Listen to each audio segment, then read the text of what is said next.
All right, this is our 3-minute heads up, and so we'll start finding our seats and get ready for our next session in just a few minutes.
Good afternoon. Did everyone enjoy lunch? Yes. It's so nice to have fellowship and being able to talk over some of the weighty issues that we dealt with this morning. I want to make a few announcements as folks are kind of making their way back in from a repast and from the Aquin Jones Museum. And I also want to thank our servers and our caterers who provided the food. They did an excellent job. I was also asked to make an announcement about the Senate version of Amendment 4. And if you allow me to take off my historian's cap and put on my community organizer cap for a moment, a lot of people in this community, and I know in communities all across the state, worked really hard on that petition. And as a historian, it was a thrilling thing to be able to play a small role. Those of you who know my wife, Sheila Payne, know that she's an incredible community organizer, the best community organizer I've even read about.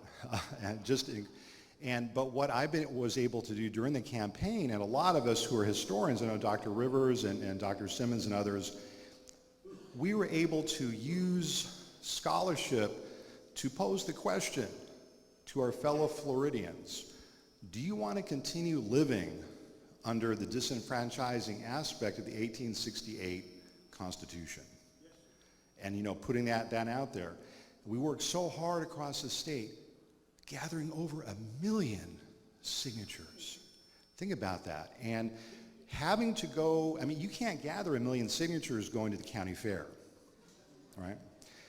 We had people going to Miami Dolphins games in Miami-Dade, UF games here, on all sorts of events, not just in the so-called blue counties or blue areas, but in the red counties and red areas.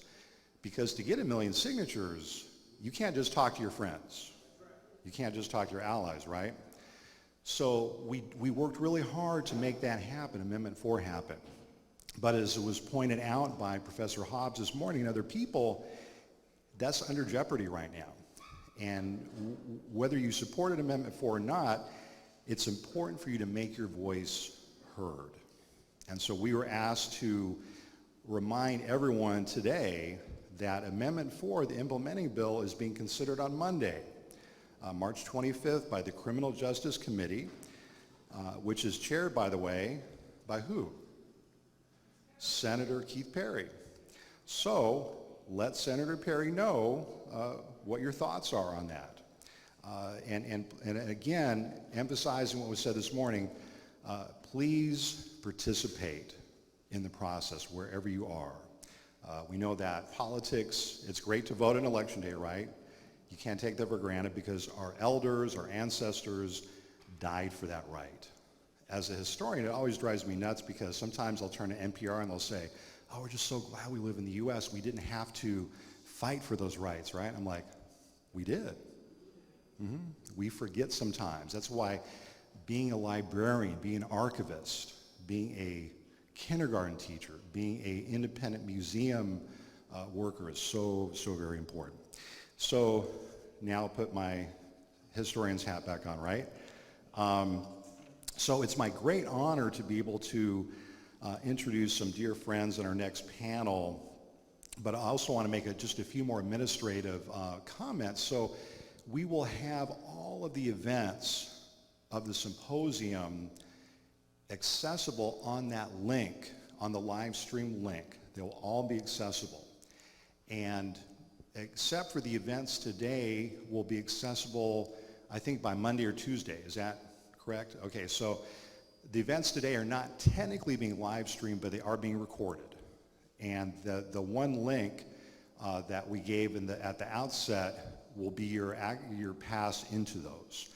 Now, if you want to get a message about that, just please make sure that you put your email or your contact information on a sign-in sheet. Okay, so that we can reach you and give you that information. The other thing is we want to encourage you to continue to use or to start to use the Joel Buchanan Archive of African American Oral History at the University of Florida, because so many of you here are narrators. In fact, who here gave an interview to that's in the archive? Exactly. Thank you so much. First of all, let's thank you. Let's thank the people that gave their stories.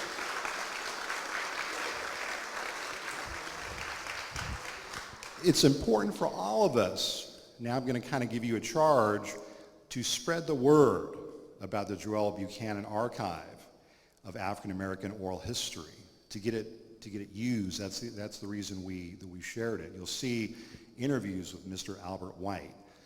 You'll see interviews with Mrs. Mickle. You'll see interviews with Dr. Larry Rivers and so many different people. But those interviews will lay fallow unless we encourage people to use them. Okay, so that's the charge I wanted to give to you. And again, give us your contact information. The Samuel Proctor Oral History Program wants to be in contact with you wherever you are from.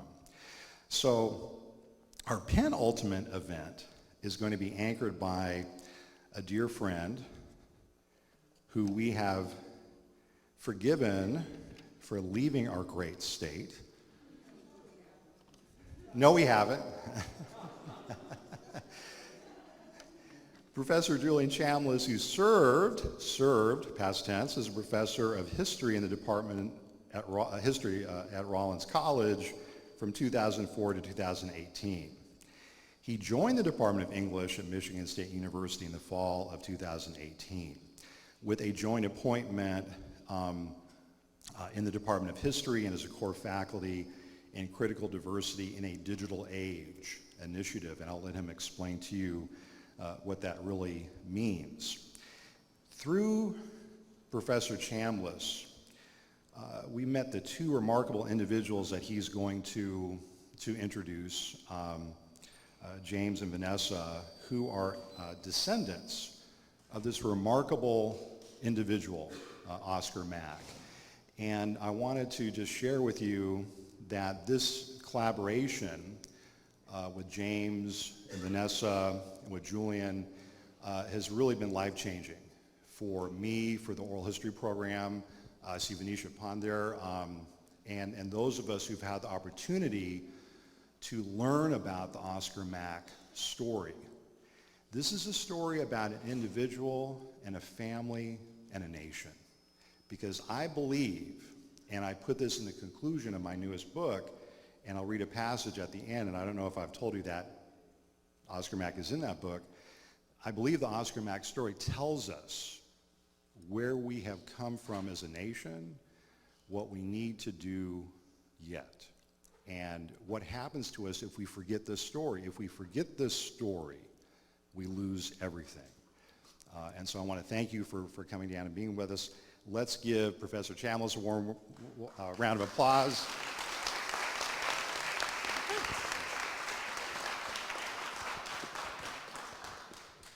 I want to thank Dr. Ortiz for the opportunity to speak to you today. It's always great to be back in Florida, especially now that I live in Michigan.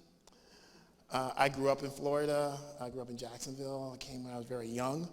I actually was born in Alabama. Went to school here, graduated from the University of Florida with my PhD, and randomly got a job in Florida as well, in Rollins College, which I was there for 15 years, but then got this job. But that job at Rollins College was very formative for me, because that was an institution really dedicated to teaching, but also dedicated to community engagement. During my time there, a real emphasis on engaging with the community and telling community history stories became something that defined my experience. And that's part of the reason that I'm here today to talk to you about a project that started as a project in the classroom that became transformative for me personally and connected me with the family of Oscar Mack. I'm going to show you or have you listen to what is really a sort of work in progress. I fully acknowledge that, but having done all these oral histories, working very closely with the Samuel Proctor Oral History Center, sort of reach out to the family, we're able to pull together these different stories that are both a story of the classroom, but also a story of a family.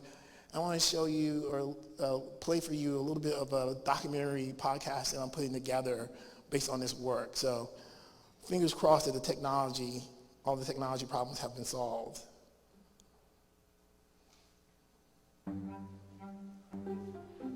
Hi, my name is Julian Chambliss. I'm professor of English and a core faculty in the Consortium for Critical Diversity and Digital Age Research at Michigan State University. You are listening to The Many Deaths of Oscar Mack.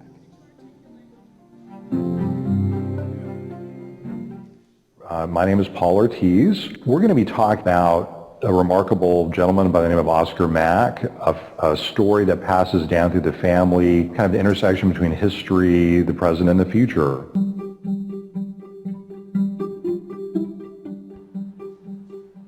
Dr. Paul Ortiz, the director of the Samuel Proctor Oral History Program at the University of Florida, provides the perfect introduction to the fascinating story of Oscar Mack. For those familiar with Florida's racial history, the anti-black violence between 1880 and 1930 is a sad legacy we struggle to fully understand. Countless community members, activists, and scholars strive to provide context to how racism shaped the daily lives of African Americans. These stories, we recognize, do not fit into a single paradigm. There are accounts of Black lives lost and property stolen, but there are also tales of what Black people did to survive and how they found ways to strive. Today, we seek to have a fuller accounting of the past so we can use that knowledge to shape a better future. So you're probably asking yourself, what happened to Oscar Mack?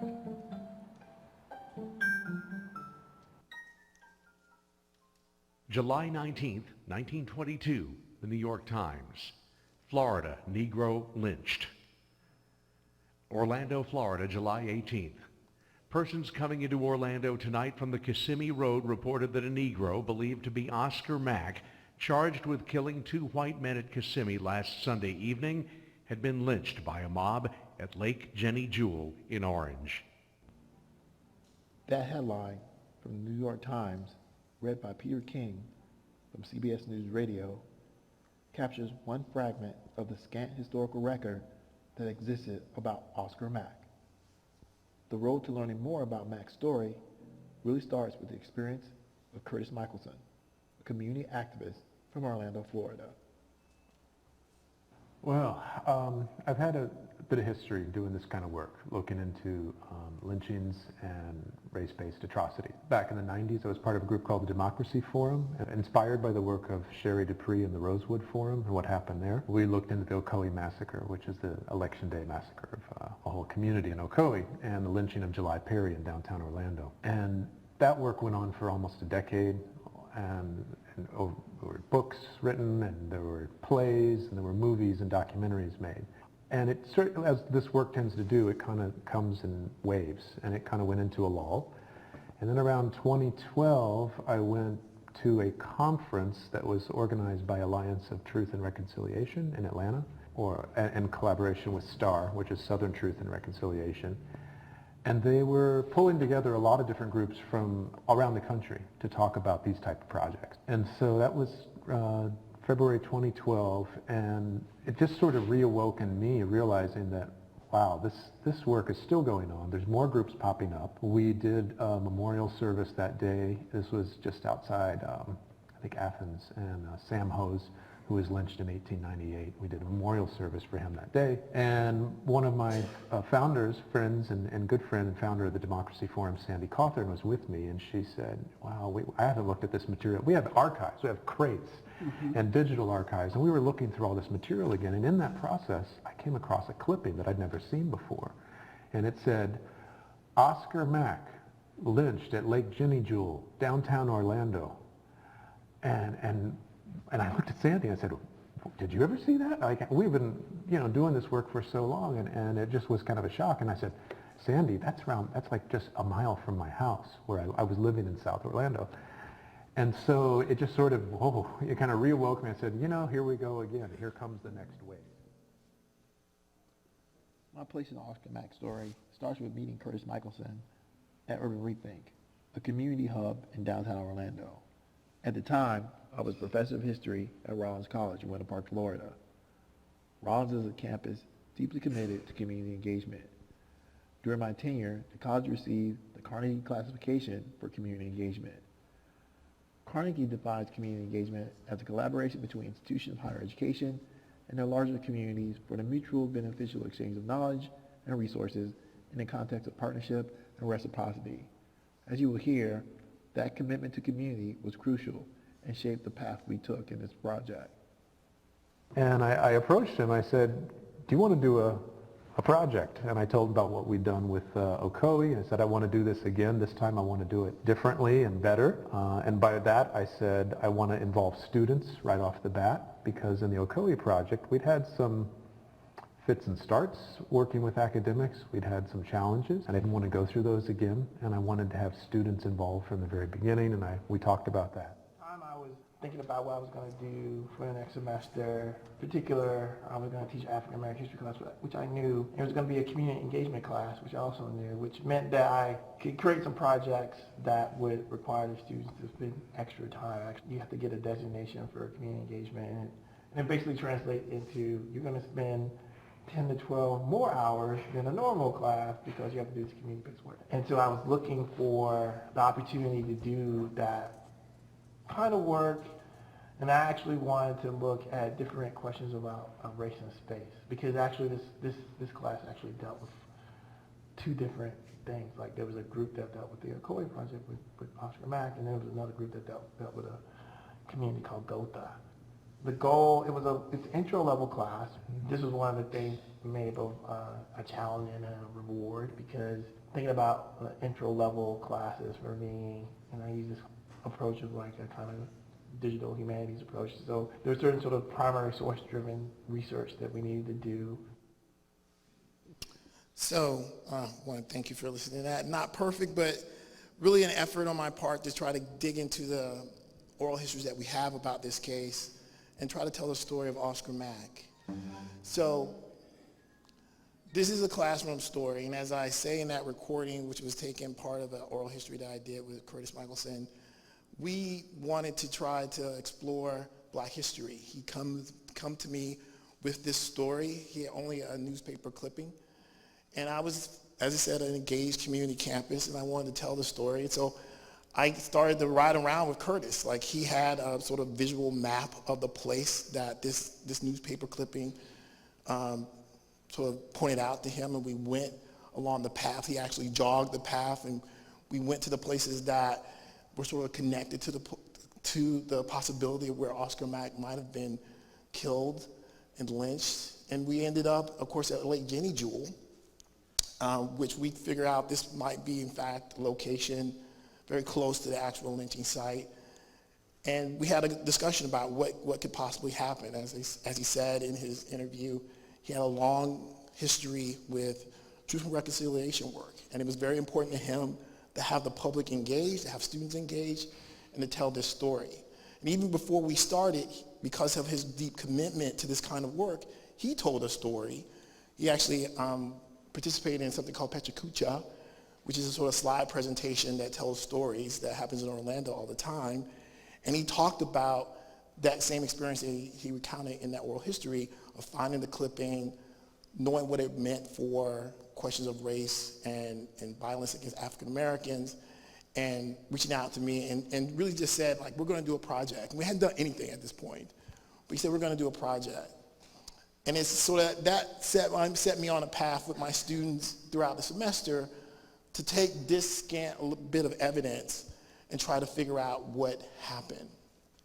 Now, as anyone who knows anything about historical research, especially if you're doing it with students, there was a lot of background that they had to have, and it's really interesting to be here.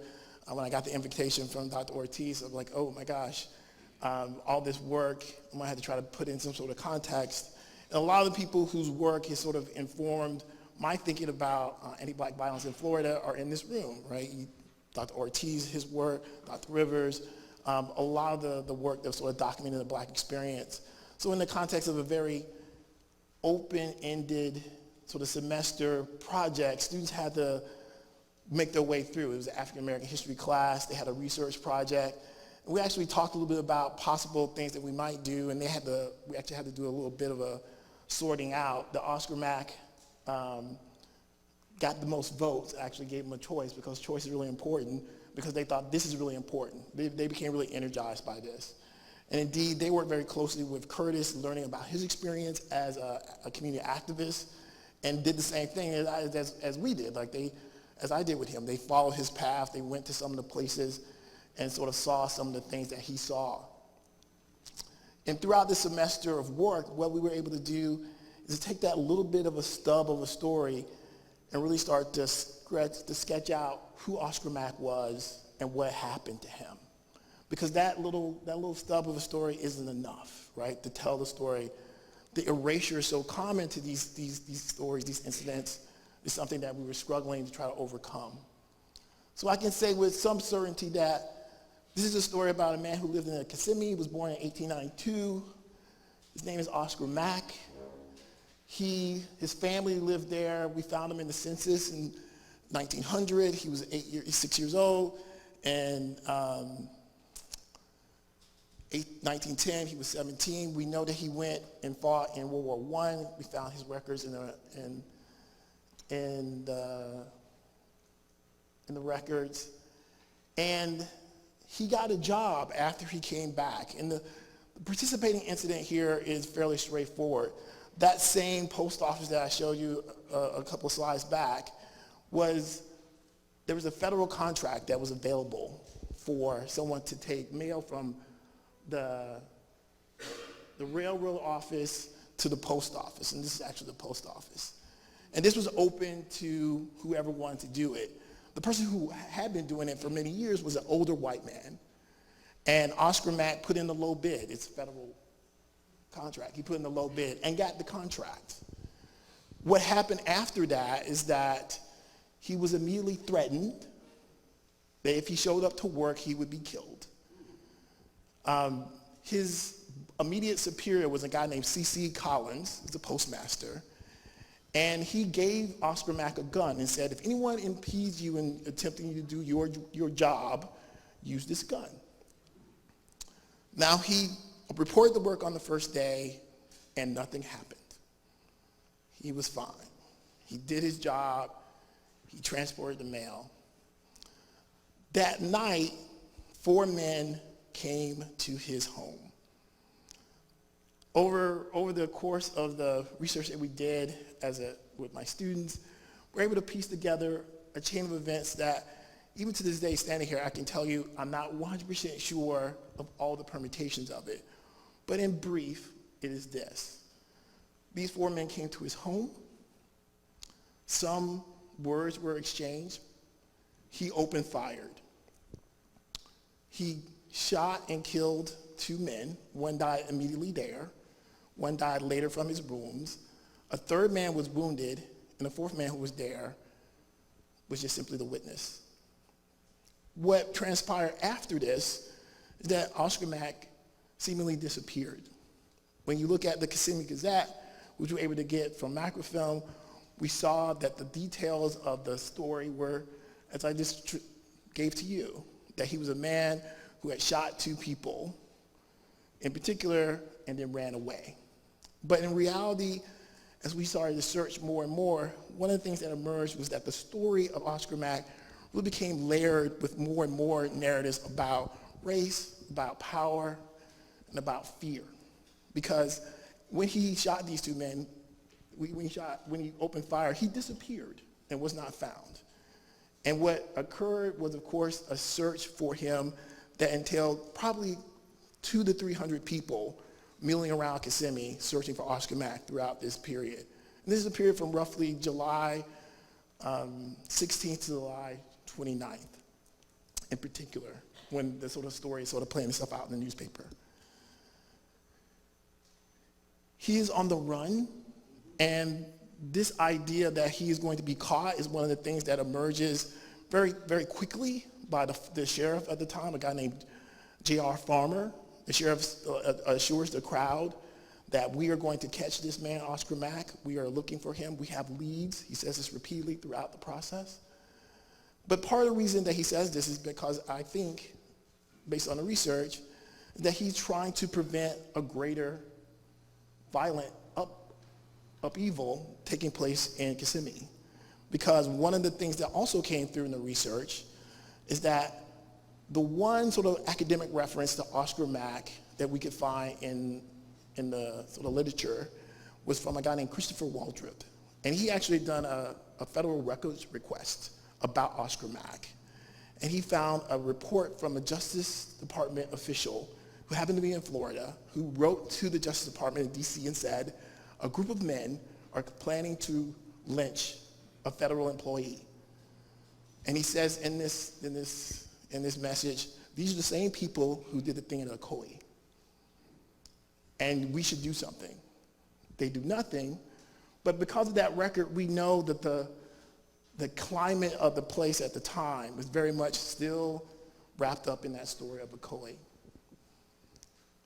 The sheriff is continually promising people that we, in fact, will catch Oscar Mack. And the crowd's increasingly trying to find Oscar Mack. There's a repeated sort of narrative here, but they never do. What they do almost do is that they almost kill a bystander who had lived in the same neighborhood, who had left Kissimmee that same night in his own car and went to Jacksonville. He had been apprehended in Jacksonville, and the sheriff had went there to talk to him to ascertain whether or not he had smuggled Oscar Mack out of Kissimmee. Turns out that he had not. He had actually delivered a neighbor to the railroad station in Jacksonville. But in bringing him back to Orlando, the sheriff was confronted, and the mob said they were going to hang him. Luckily for him, the sheriff was able to convince the mob that he did not do the crime, that he had not done anything to allow Oscar Mack to escape. And he went free. Eventually, the idea that Oscar Mack is dead cements in the public narrative because that story of that confrontation on the road coming from Jacksonville, and a second newspaper account that vaguely references the fact that the fate of Oscar Mack lies with that of the Cyclops, tends to create an understanding amongst the public that he is dead. But the reality is, despite stories like this, and there's a number of stories that sort of like hash out that Oscar Mack murdered these two men in cold blood. In part, one of the ways the story is sort of couched by the sheriff is that he did it as a mistaken identity. Part of the narrative that the sheriff starts to spin is that these four men had went to Oscar Mack's house because they were looking for another man who had abandoned his family in a turpentine camp. And they'd been directed to Oscar Mack's home. And Oscar Mack, because of the threats against him, had opened fire without thinking. When we did the work that we did with my class, we were able to sort of like create a fuller accounting of the story.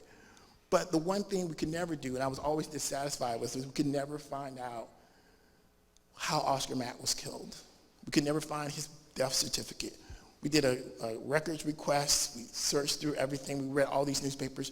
We could never find his death certificate. We never found his body. And I remember telling a student who said to me in the context of the class, and she was a really positive person, she's like, well, maybe he got away. And I was like, I'm sorry, but these are not stories where people get away. And we sort of left it with me attempting to take this fuller narrative, which I felt at the time was a success, right? I think about the work, the great work that was being done, has been done around the Black experience in Florida.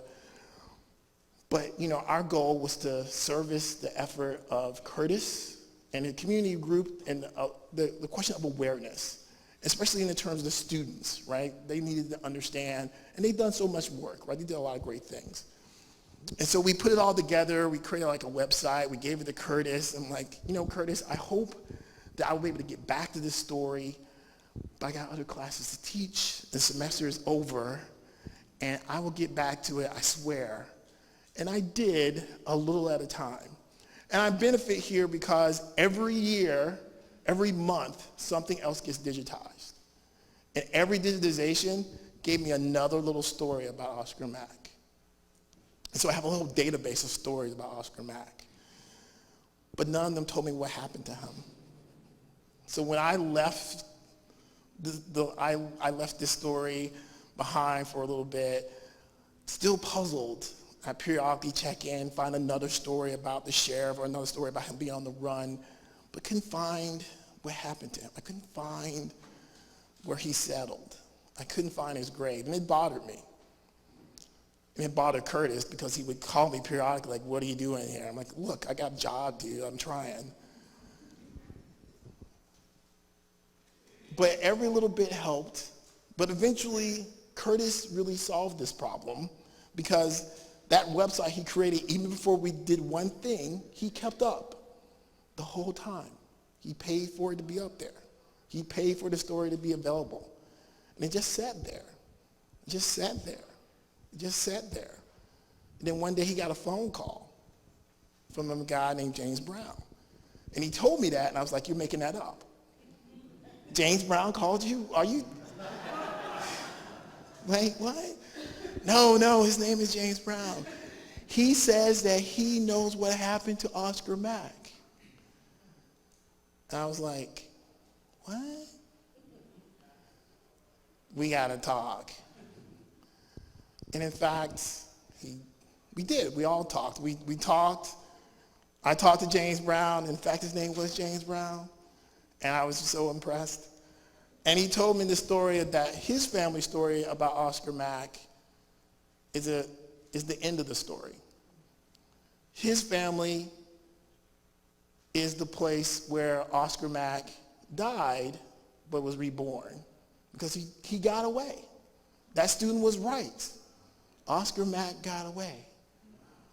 He changed his name, escaped to New Jersey, ended up in Ohio, and died in 1960. He got away. And I was like, this is awesome. I got to find that kid. He got away. This is an academic story about the classroom, and I'm always really happy because the family's questions were answered about what happened to their relative, about their great-grandfather. And this has always been the thing that made this story, gave it a happy ending, right? For me as a historian, we had tried to do a lot with this, and remember, these are undergraduates who walked into a classroom and were told, you have a choice. You can pick this horrible thing to research or this horrible thing to research, but you're going to research one of these horrible things. And they were game, and they did great things. That's all. I'll always be proud of that. And I've been able to reach out to a couple of them and tell them, oh, by the way, the Oscar Mack story did not end the way that you thought.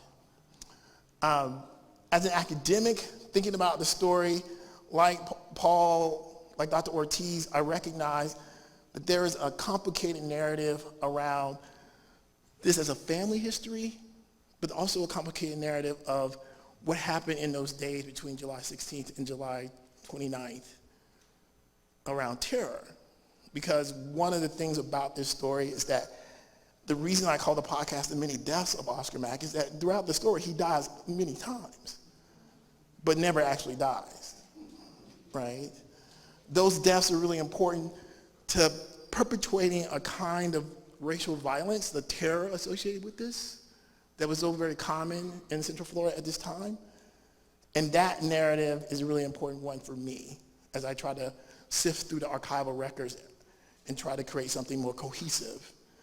But that narrative is an academic narrative, and the family narrative, I think at some level, I'm proud to say, is satisfied because we got a chance to meet with the family and hear their story and do oral histories with them, because as this story developed, we reached out to the Oral History Center here at UF, the Santa Barbara Oral History Center, and they were able to reach out and do these oral histories with the family and get the totality of their version of the story, that other part, the things that I could never see from the records, the things I was always searching for. And once they had that information, it was allowed them to have closure, and we were happy because they brought us up to Ohio when they relayed his tombstone and gave him back his original name. So while he might have died Lanier Johnson, his real name, Oscar Mack, was given back to him finally. So this is a great opportunity for me to introduce James Brown and his Vanessa. And Vanessa's going to sing a song, and James is going to talk a little bit about this from the family perspective. So I think you have a CD. Do we have? Okay, sweet. So,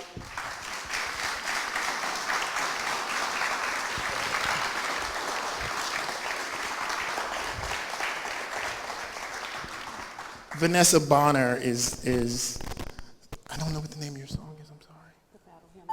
Oh. She's going to sing the Battle Hymn of the Republic.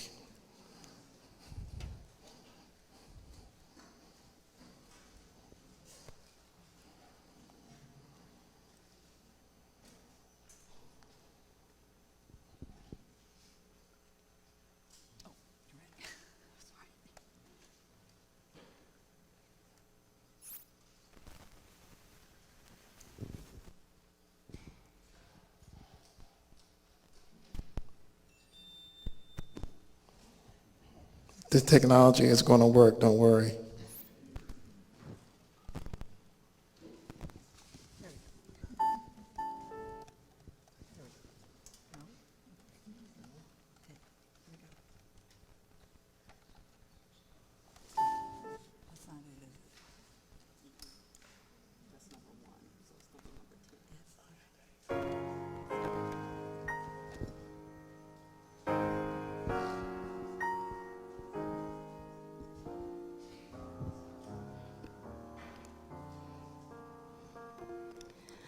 Mine eyes have seen the glory of the coming of the Lord. He is tramping out the vintage where the grapes of wrath are stored. He has loosed the faithful lightning of his terrible swift sword. His truth is marching on. Glory, glory, hallelujah. Glory, glory, hallelujah. Glory, glory, hallelujah. His truth is marching on.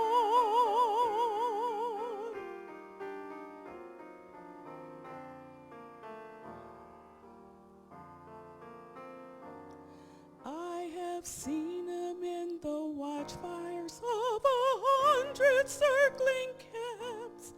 They have built in him an altar in the evening dew and dance. I can read his righteous sentence under dim and flaring lamp. His days marching on.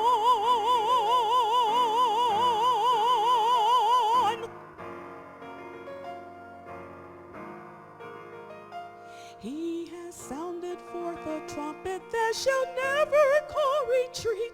He is sifting out the hearts of men before his judgment seat. Oh, be swift, my soul, to answer him. Be jubilant, my feet, while God is marching on. Glory, glory, hallelujah. Glory, glory, hallelujah. Glory, glory, hallelujah. His truth is marching on.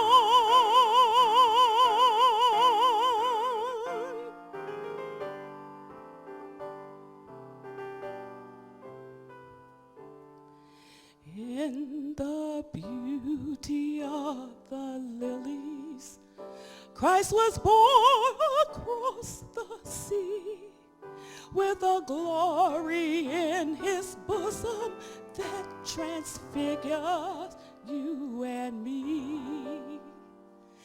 As he died to make men holy, let us live to make men free, while God is marching on.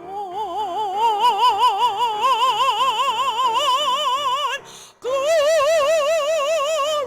glory, hallelujah. Glory, glory, hallelujah. Glory, glory, hallelujah. His truth is marching on.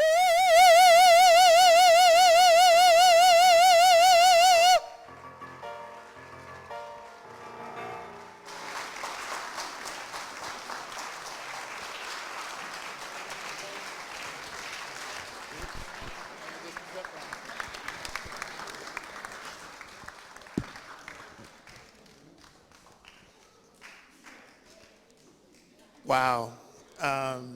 James Brown is the man who, in many ways, helped bring closure at some level to the story.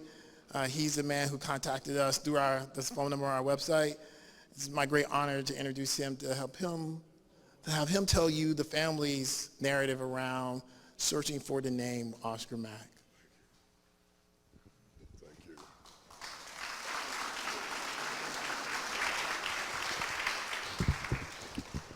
Good afternoon. I will not be before you long. I, first of all, would like to thank each and every one of you for this opportunity to stand before you today. I actually feel really, really honored. I'm not going to give you a lot of rhetoric, a lot of words, and I'll be, again, before you just for a few minutes. But I really do feel honored being here today in the great state of Florida, here with a lot of enriched lives, if you will. Everyone in the room has a story to tell. Everybody has something to bring to the table. And I'm here because not only for my great-granddad, Oscar Mack, and in telling the story, I don't want to leave you with a feeling of bitterness, but I'm here solely to bring reconciliation. I think we've done a lot with the cancer here in America. Those who are ready to move forward. Of course, we have those who are not ready to move forward. But for those who are ready to move forward, we've got to move forward with an understanding. We've had a lot of people who have been hurt.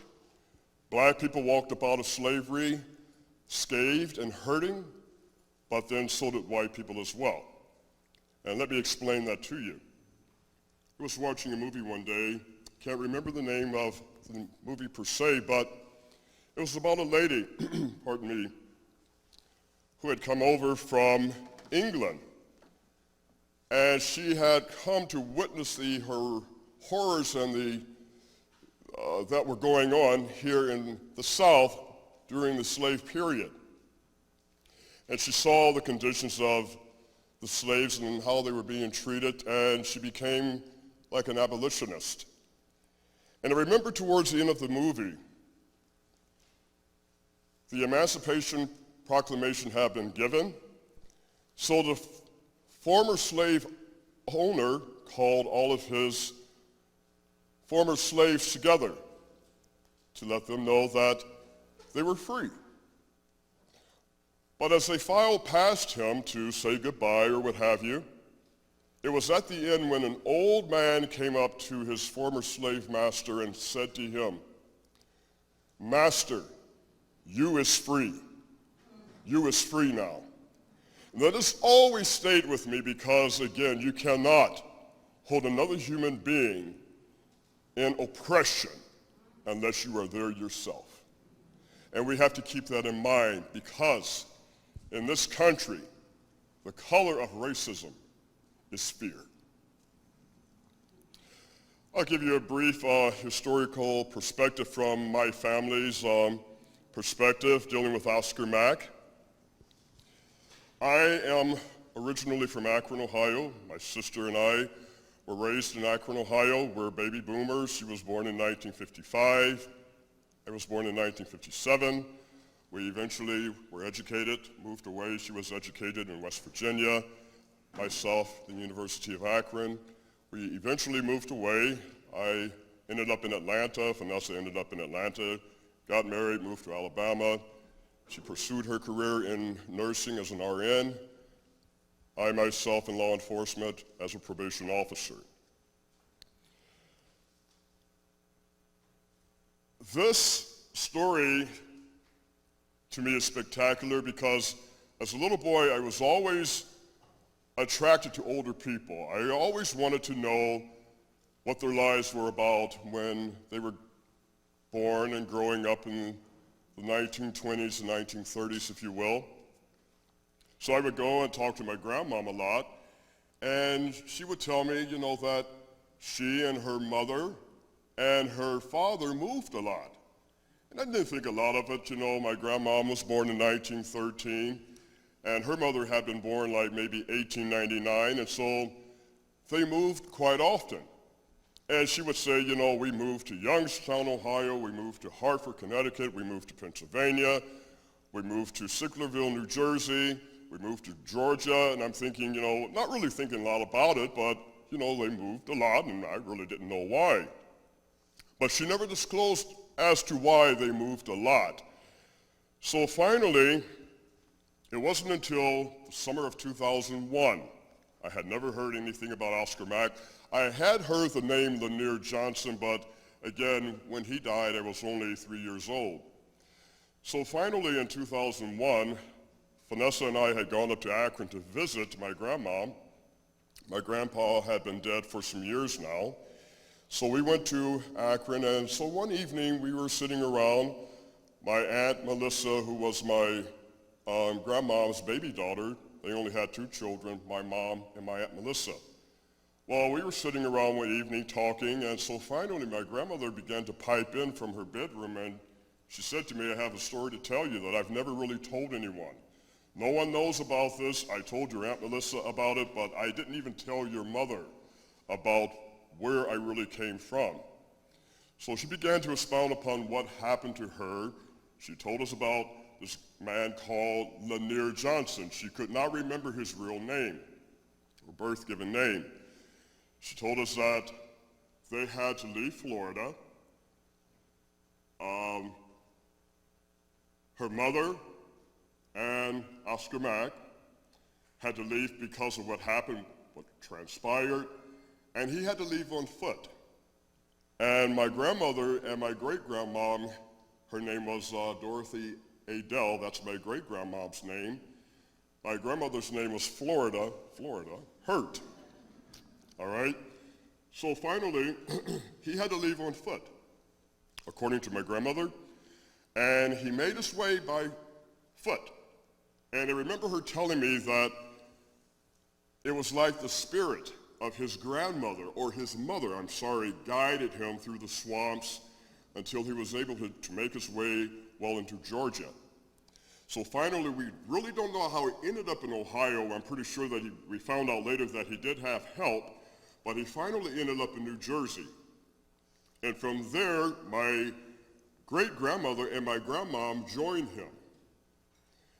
But they were fugitives, mind you.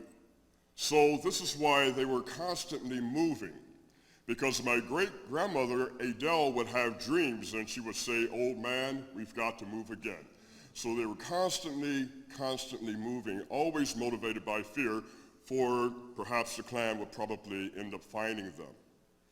But we now understand that the Klan, they produced, I believe they produced the body, but to save face, they again never really killed Oscar Mack. So he made his way into Akron, highly intelligent, highly motivated man. He became a butcher as a result to make a living. He lived in New York for a while, and this was in the height of the Depression as well. So he tried to make a living for great-grandma Adele.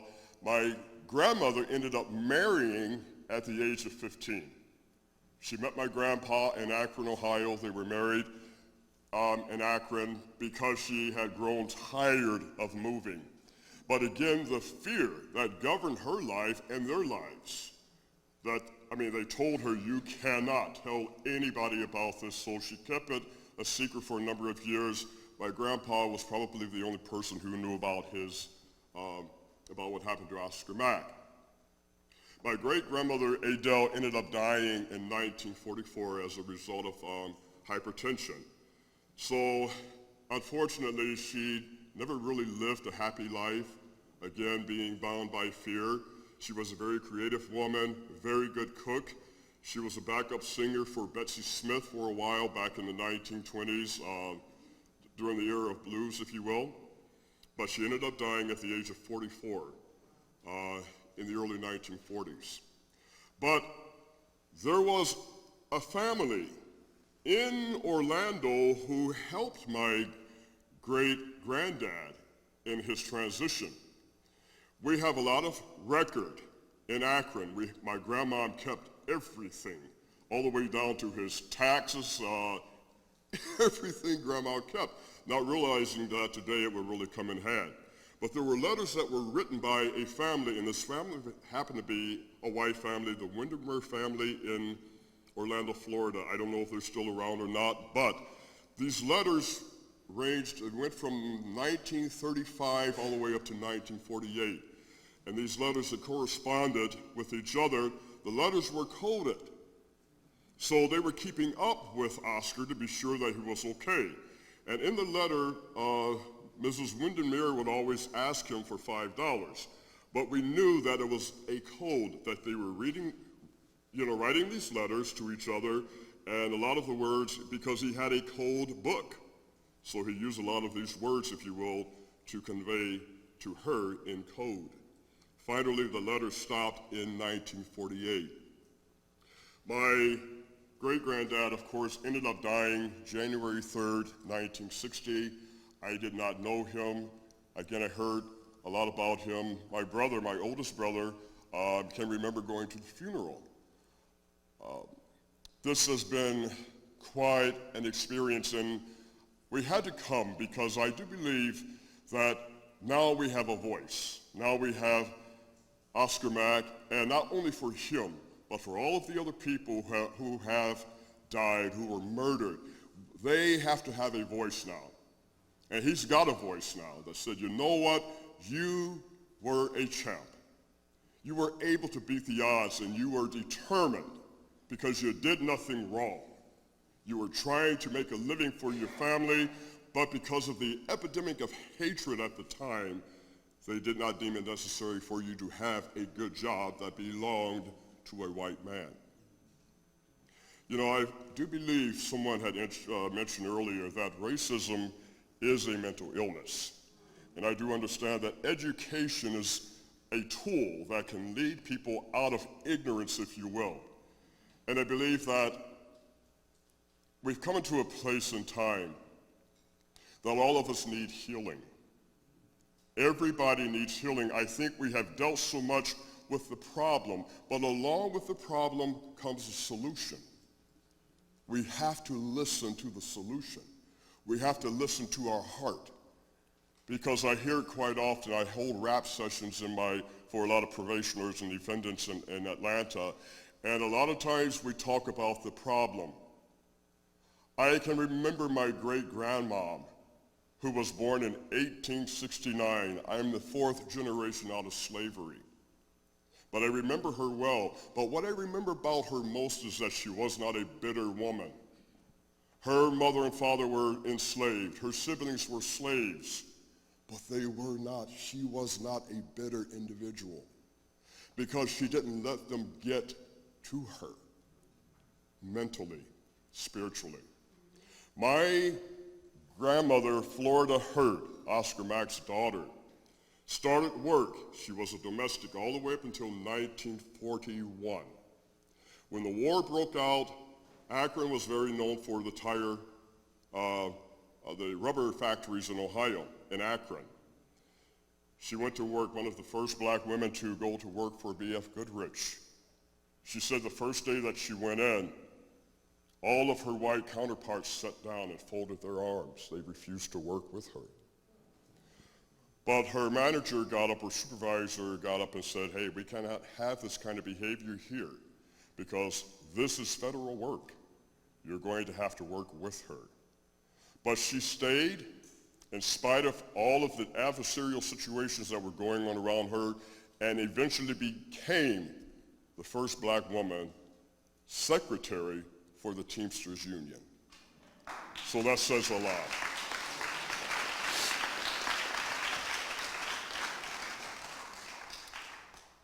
That's about it. I thank you for your time. I thank you for your patience. And I thank you again for just allowing me the opportunity to salute my great-granddad and give him all of the respect and the props that he so deserved as a man, not just as a black man, but as a man. I understand that we can celebrate, and we must begin to celebrate diversity and understanding that everybody in this room, we're all different. We're tall, short, stout, light, dark. And it bothers me when I hear people when they say I don't see color. It's okay to see color. We're different. But it's what comes with it when you see color. Let's begin to recognize that and embrace our cultural differences, because I'm going to tell you something, and I'm going to sit down. We've been lied to so much. Society has lied to all of us, because there are not races of people. That's a lie. There is one race of people, the human race. We have different cultures and different nationalities, but we're one race of people. Let us remember that. And I often think about the fact that where we came from, black hair, white hair, the color of our skin, it was all regional. Black hair, a lot of you probably don't know that it was there to protect our scalps from the sun when we lived in Africa.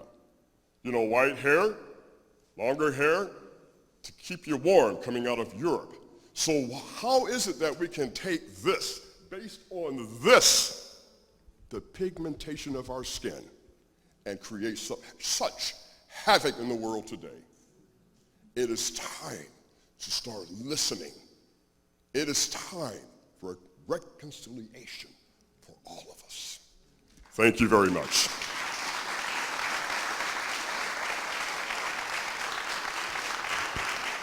Give a round of applause to James and Vanessa.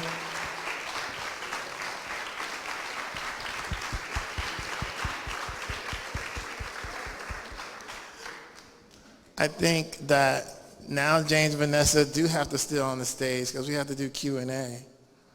Yeah, you gotta stay on the stage. Come on, it's okay. So we have a couple of minutes. Right? We have a couple of minutes, right? Yeah.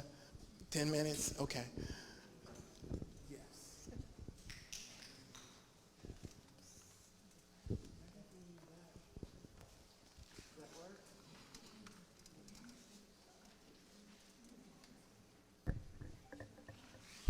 Greetings. I want to thank you so much. This was just so enlightening. I want to say we did FBI files on Oscar Mack. Knowing Curtis, he wouldn't let me rest, and that's what I do. And the last ones that they had was on the 1928, if I remember correctly, and they didn't have anything. And then I went to the FBI in 2013 and 14 because I traveled to D.C., and they couldn't find anything. So I know now why they could not find anything. And when the fella came into Florida, one of the agents down in Orlando, he told me, he said, if we find anything, we'll let you know. He called me. He didn't find anything. So I just wanted to let you know that that was done along with everything else to find Oscar Mack, because Curtis stayed on my back to do that. The second thing I wanted to know, again, what was the name of the lady at the Teamsters Union? You just mentioned it, but I didn't catch her name. She was the secretary of this African-American secretary of the... Florida, okay, the state of Florida, spell it. And how do you spell that? H-U-R-T. Oh, her. Okay, got it. And again, I want to thank you so much because this has been a stress of ours for many years to try to find this man. Thank you.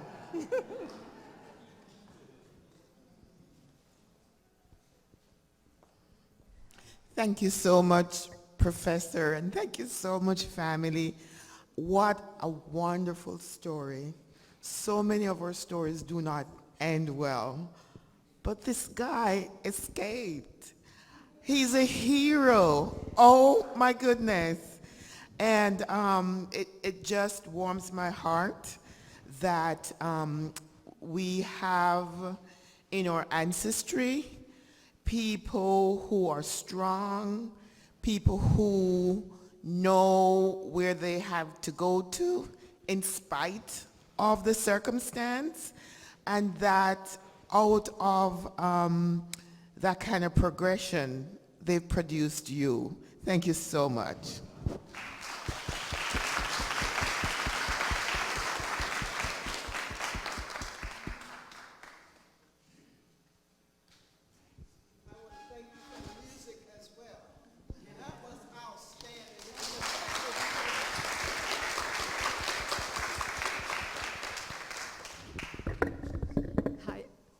wanted to know, how did you know the family that hid him was white, and how did you break the code? How did you know what they were saying? My grandma told us that they were Caucasian. Pretty much, again, you know, it was verbal, of course, through my grandma about this family who pretty much aided in helping him to get to the north. And what was the other part? Well, he had a code book. Yes, he had a code book. I mean, this guy was really, really smart. You know, he was, I mean, he even bought a car back then. You know, he tried really hard, you know, to live the American dream, if you will. Yeah. Yes, we have all of the documents. We have all of the letters that were written between 1935 to 1948. We have them my grandmom's bride. Yeah. Thank you.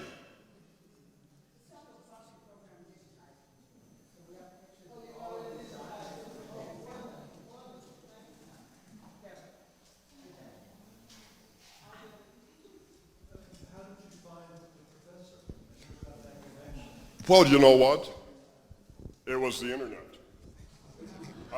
We were at home. We had revisited Ohio a few years ago. I think it was like maybe 2015. We were sitting around. My grandma had passed a few years before that. We were visiting with my aunt in her breezeway. And all of a sudden, we began to talk about Lanier Johnson. And so finally, Vanessa was able to pull up some information, and she said, was his name Oscar Mack? And my aunt was like, yes, that was him, you know? And so when I got back to Atlanta, I got on the internet, looked up Mr. Mickelson, and he made contact with me. He called me, and that started the ball rolling. The Klansman that shot in the house. Yeah. First, initially. He shot back. Oh yeah, by the way, the Klans people shot into the house initially, and he shot back. Okay. That's what your grandmother said? Oh, yeah. That was the story your grandmother told, that they shot into the house. Yeah. Just emotionally, how did you feel when you heard that story from your grandmother? What was that like? How old were you? Well, I was probably 42, 43, it might have been. By that time, I, for myself, was beginning to heal. I think for a lot of people, you know, when you think about Ohio, you think about living up north, that it wasn't as bad, but it was. We went to predominantly white schools, and we sort of left, you know, sort of wounded, the hatred and all of the above. But by that time, I was beginning to heal. So I took the data in, and it didn't make me hate anyone. I wanted to use that tool to now bring reconciliation. Yeah. I myself, I was angry when I initially heard it because, like I said, he was just trying to make a living, and to be taken away, and to live the way he had to live in fear, and for my grandmother to have to endure that type of environment, to live from town to town, state to state, and she really couldn't have a normal life. It really saddened my heart. So initially it was kind of overwhelming, but now I'm starting to feel some closure, you know, some healing is going on. Did your family know were the bounty hunters still looking for them even after they put out that he had been lynched? Or they just assumed that They assumed, and I think, again, my great-grandma was having dreams, and this is how they were able to move. You know, like, she would have a dream, and she would say, hey, old man, it's time to move again, and that kept them ahead of the Klan, so they thought. Yeah.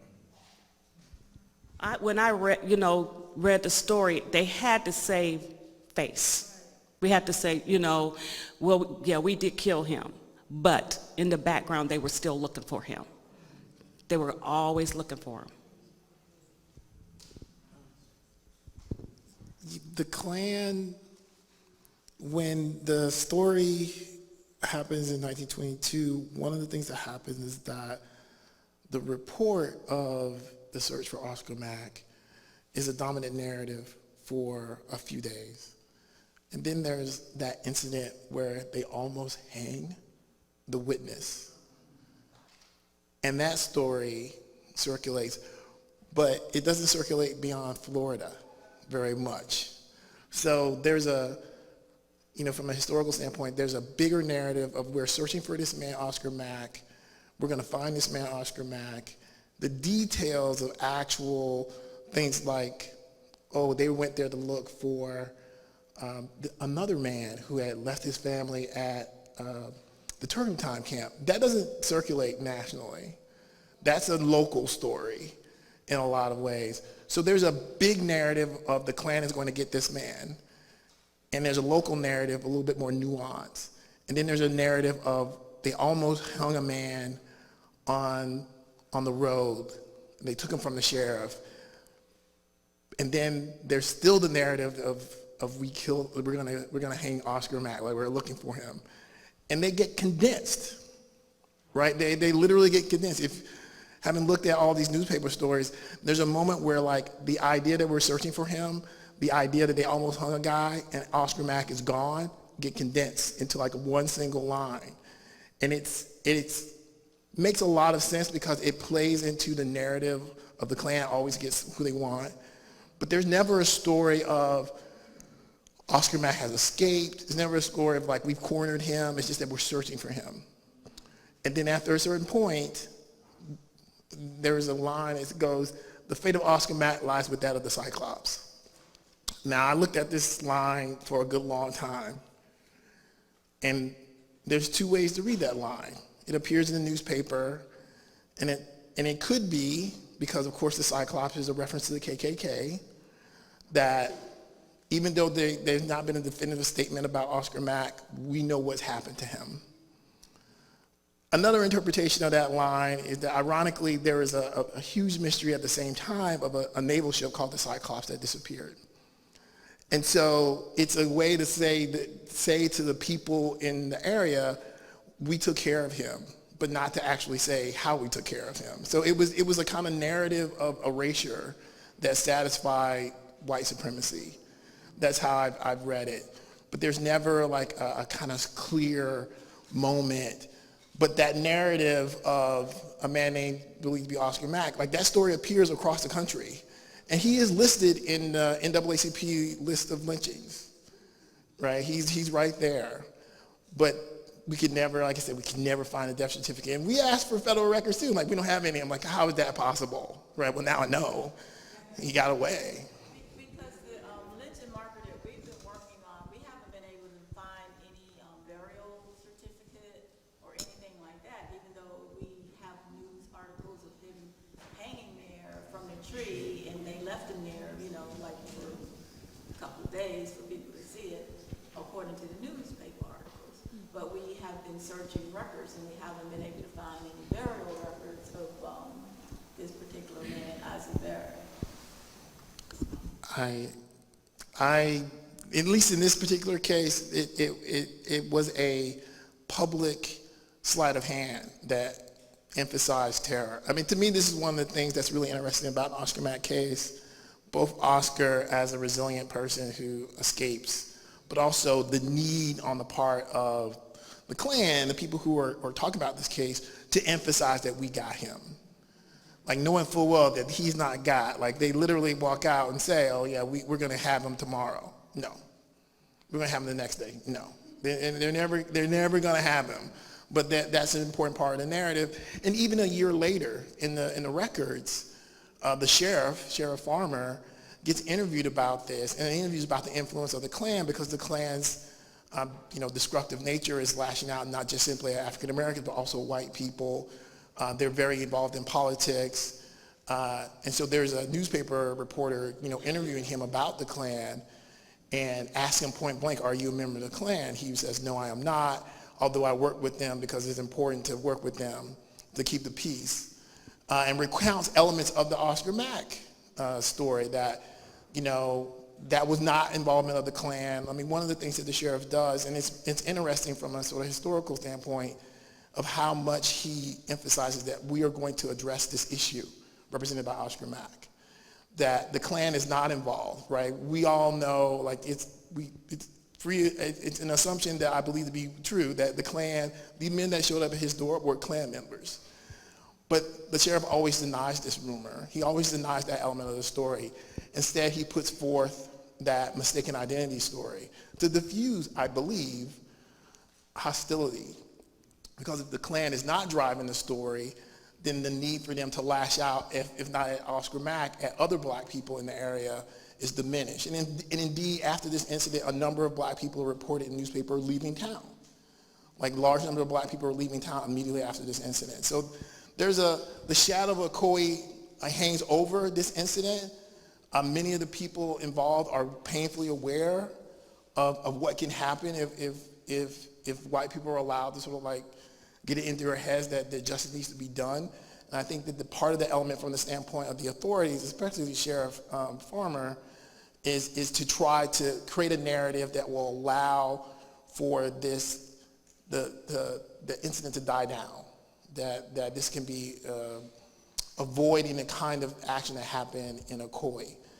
And in that regard, he's an interesting figure because, you know, I come to think of him as like, I know that you're lying when you're saying this in the newspaper, but I understand why this lie has great validity for the safety for a number of African Americans.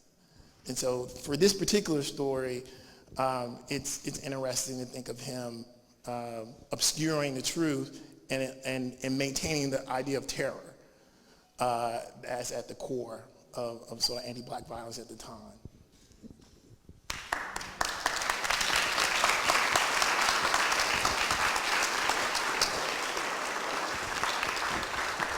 So,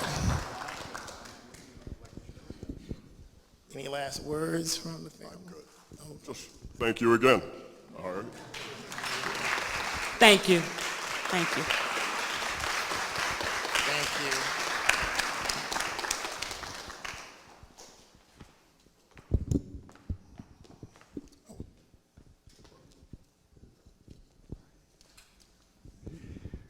So we are approaching, believe it or not,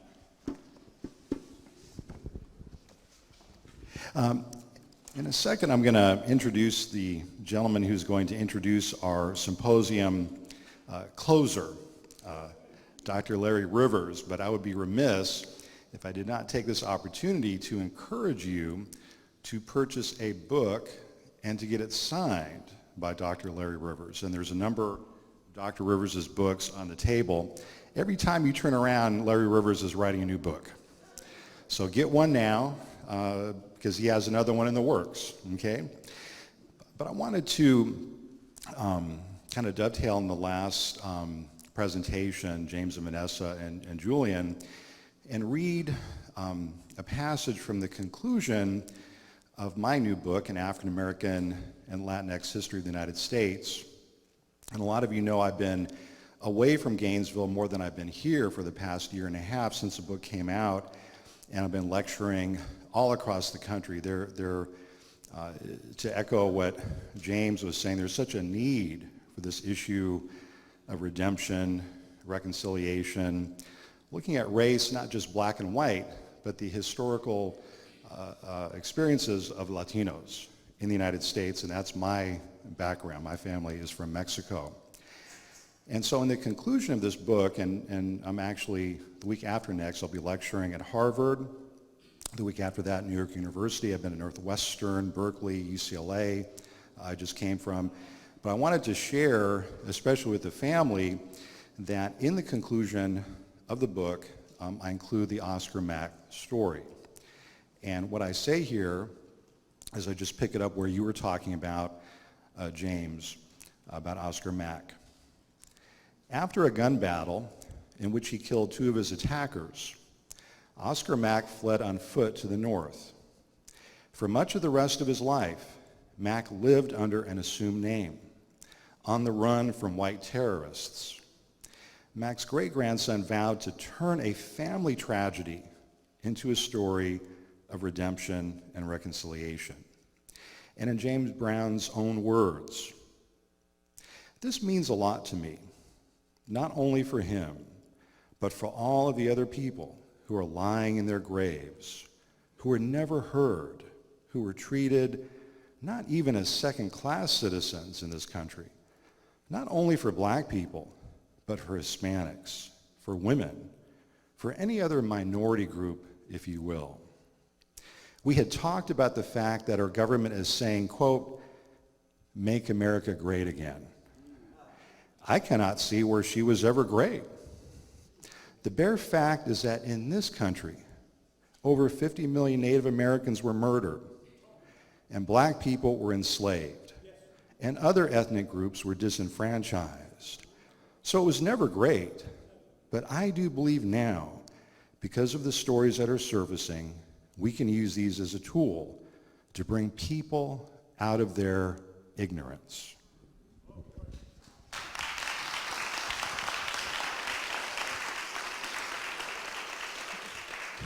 So this story is one of the amazing stories in the Joel Buchanan African American Oral History Archive. And I want to thank James and Vanessa and Julian, Curtis, and Sherry, and all the people that made this story possible. And I think we're going to continue to discover new aspects and new elements of this story and the ways that we put history and historical memory to work, right? So thank you. Thank you for being here. It's my great honor now to introduce our presenter, our introducer for our closer. Now, when you think of Dr. Larry Rivers and allowing him to be the closer, if you will, I'm going to borrow some baseball language. It's kind of like asking, remember when the Yankees had Mariano Rivera as their closer? Asking him to come on the mound in the bottom of the ninth inning. And I think Mariano Rivera is the first player in the history of pro baseball to receive a unanimous vote to the Hall of Fame, right? So if there was such a thing as a History Hall of Fame, I think this gentleman would be in it. But another person who would be in it for us, a person near and dear to our heart, and I think most people here know this gentleman, Marna Weston. Marna was the founding graduate coordinator of the African American History Project. And as you start to explore the Joel Buchanan African American Oral History Archive, you will realize that many of the early interviews were either conducted by Mr. Weston or were created out of his initiative, out of his community connections, out of his wisdom. He was a dear friend of Joel Buchanan's as well. And I remember being with Marna and being with Joel as we went to talk to President Machen, and President Machen being incredibly receptive because Marna has always had a way of talking to people to get things done. And I know you know what I'm talking about. Very often when I head to Provost Glover's office, who's walking out the door? But Marna Weston, who preceded me, right? And sometimes it's on the same issue. I want to also say that he joined Oak Hall School in fall 2013 as Director of Forensics, Speech and the Debate Team. He's a legendary forensics and debate teacher, guide, and coach, and instructor in social studies. And so, ladies and gentlemen, please join me in welcoming Mr. Marna Weston.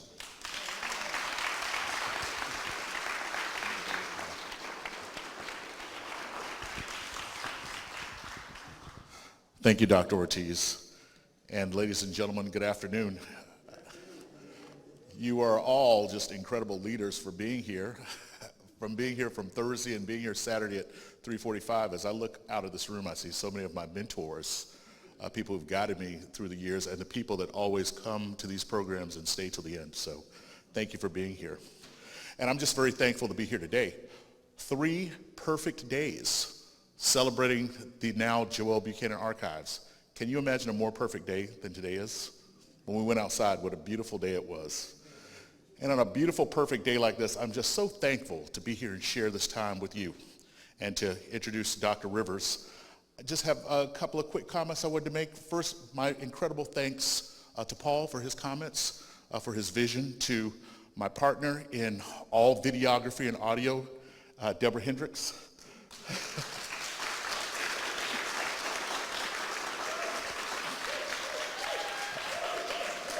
So many people have given me credit for doing great interviews. The things that I did were planned with her. She was right there. Also to Ryan for doing a great job with the program, and also to Tamara. So thank you all for all you've done. Thank you to the wonderful staff of SPOP. I've talked to so many of you today. You do a super job. You got a great program and a great director. Thank you to the graduate coordinators who preceded me. You know, Roger, Rami, and the Justins, you guys are awesome. Thank you so much. 10 years. Dr. Rivers will sum up so eloquently in his griot spirit and storytelling spirit, 10 years of a program. And Paul just put that into perspective, that it was 2008 when I got the opportunity to come and work with SPOP. 10 years have gone by so quickly. And from just listening to the stories that we heard this weekend and the story today, we can understand the spirit of liberation that this program gives to our community and so many others, a spirit of liberation. I just want to give an honor to everyone who's ever been interviewed and told their story, and those who have listened to those stories. And without further ado, reminding us of our obligations to teach, to use these archives, and to remember the author of Laborers in the Vineyard of the Lord, Slavery in Florida, Rebels and Runways, available in the back of the room, Dr. Larry Rivers from Florida A&M University. That's exactly what I wanted. Thank you, sir. All right. Thank you.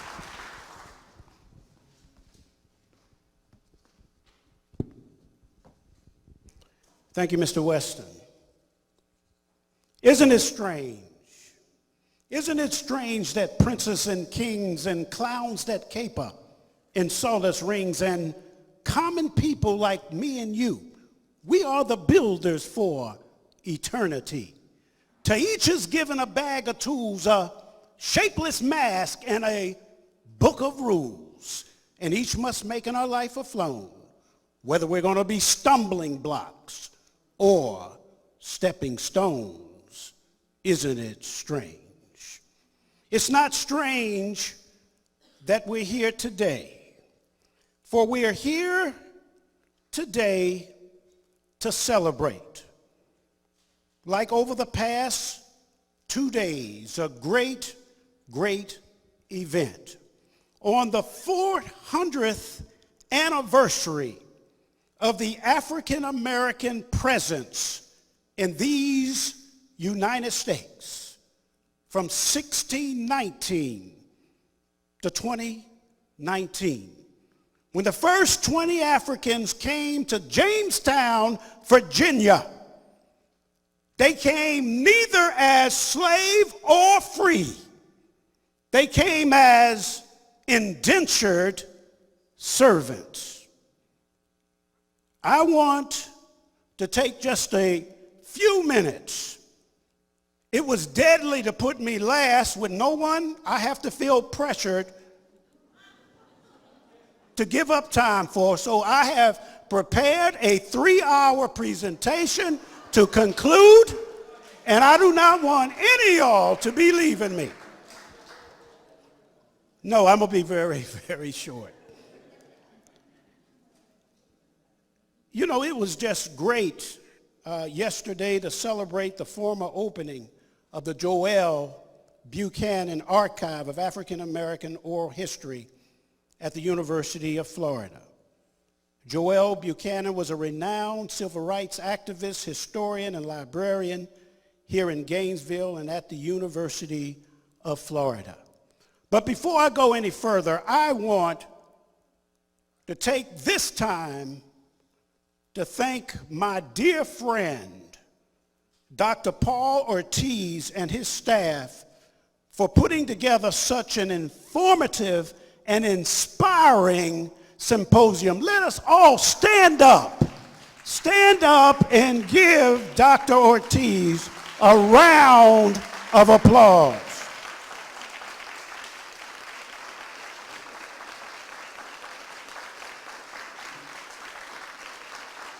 Thank you. I want to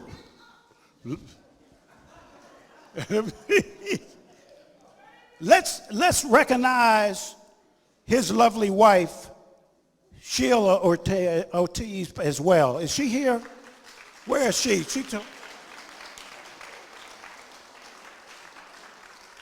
And Miss Jenkins, where's Miss Jenkins? Miss Jenkins, let's thank her again. Yes, let's give her a round of applause. She helped put this whole thing together.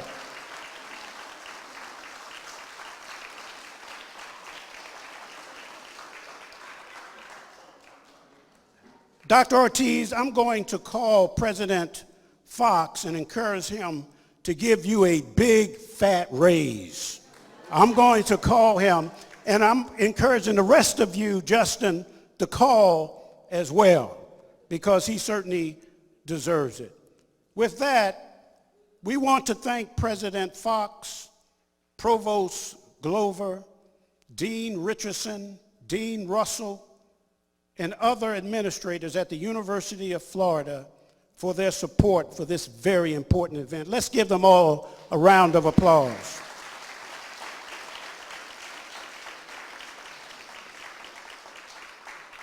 And after this, I have about a 2.5-hour drive from Gainesville to Tallahassee, Florida. So I want to introduce my wife of 39 years, Betty Jean Hubbard Rivers from Dry Branch, Georgia.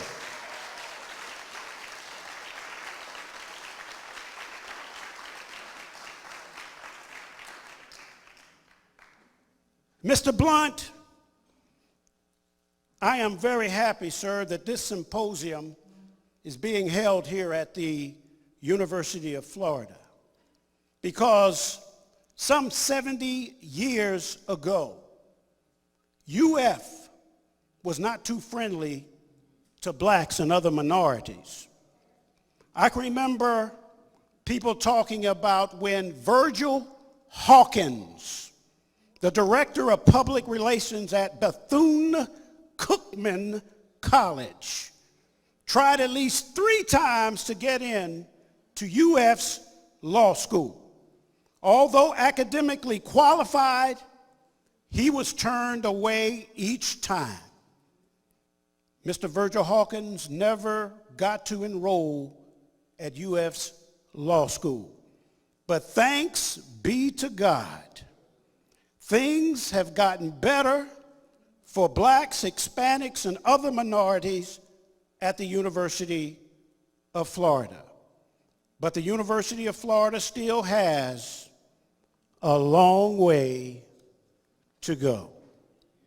Thanks to the pioneering efforts of a man like Virgil Hawkins, our son, Betty, was able to enroll and graduate from the University of Florida's law school. And so we're very happy about that. Well, I must say that this symposium covered so many wonderful topics. Let's give all of our symposium participants a round of applause.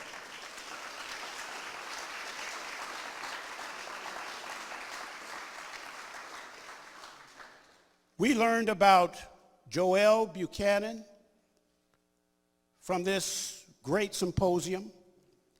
We learned about conducting oral interviews and putting historical memory to work for us, as well as the different historical perspectives, Mr. Nelson, of teaching about our veterans in our classes, in our communities, and in our museums.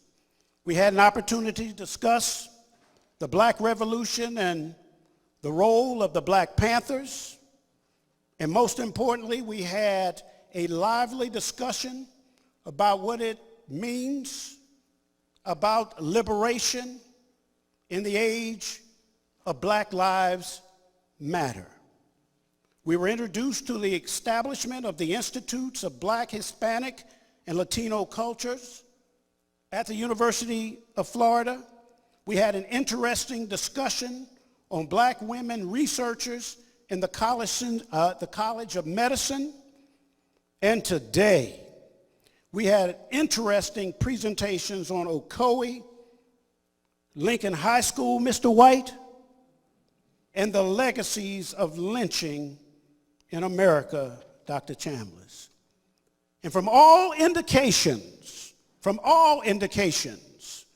this symposium was a smashing success. Let's give ourselves another round of applause.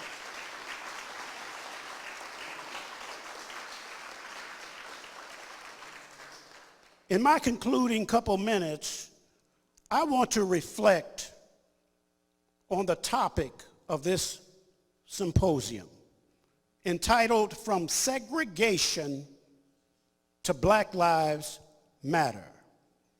As most of you know, segregation largely developed in America as a continued way of devaluing black lives after slavery ended in America. From the time of slavery to the Dred Scott decision, to the Plessy versus Ferguson case, legalizing Jim Crow segregation, to de facto, de jure segregation, and recently to the college admissions scandals. These many indicators suggest that lives of some people, even in today's society, are valued more than other lives.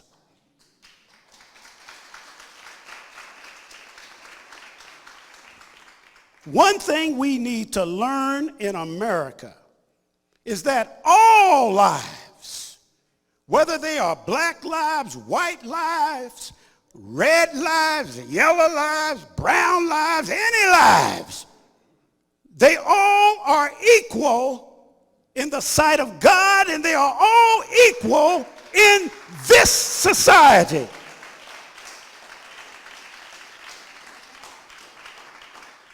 And that the fight, yes, the fight for full justice, freedom, and equality has been continuous in this country.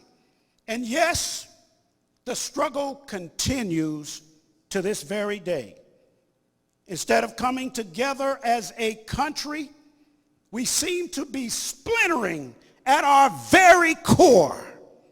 We look for leadership from the top, but what we get are unclear and misdirected leadership at best. Instead of building walls of separation and segregation, we as Americans should be trying to build bridges of solidarity and understanding within these United States and throughout the world. We need to make sure that the voices of those, Dr. Ortiz, at the bottom, who are uneducated, undereducated, inarticulate, have their voices heard in American society, Dr. Connie Lester. Whether we want to believe it or not, we as a people are interconnected on this planet. And together we can solve many of the problems facing our society. But we must begin to cover the full range of humanity, and not just the history from the top to the bottom, but a history that seeks to include those who fall, unfortunately, at the bottom. Using traditional historical sources, oral interviews, we must rewrite the history of this country to tell more accurately the history of all people to the making of America. Martin Luther King once said, "The time is always right to do what is right." And we have young people, and as older people, some of us need to set better examples. I'm going to end with a poem that really gets at the importance of training young people to continue to do what is right. And this poem goes something like this. We read in the paper and we hear on the air of the stealing, the killing, the crime everywhere. And as we adults sit back and sigh and we look at this trend, we say, these young people, where is it all going to end? But is it the young people's fault all alone, or do we as adults put things in their way that may cause them to go astray? Is it too much money? Or is it too much idle time? Or is it too many movies of passion crime? Perhaps too many books and magazines not fit to be read. Too much of what our young people hear us adults say, not fit to be said. Too many young people encouraged to roam because some of us older folk, well, we don't even want to stay home. So let he who is without sin cast the first stone. Then should we blame young people all alone? It's sad, but it's true. If we're going to make this world a better place to live, it's going to take people like me and you. Peace. Thank you.